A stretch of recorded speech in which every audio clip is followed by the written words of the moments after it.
ये मैंने फ्लिपकार्ट से ख़रीदा है पावर बैंक।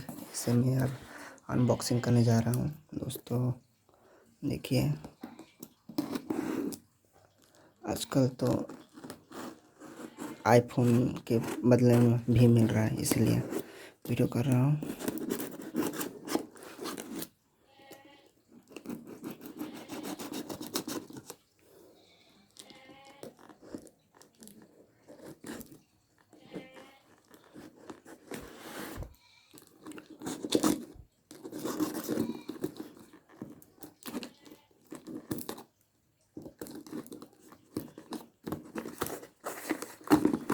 लगता है सही जिनिस से सही प्रोडक्ट मिला है, फिर भी एक बार जांच कर लेता हूँ।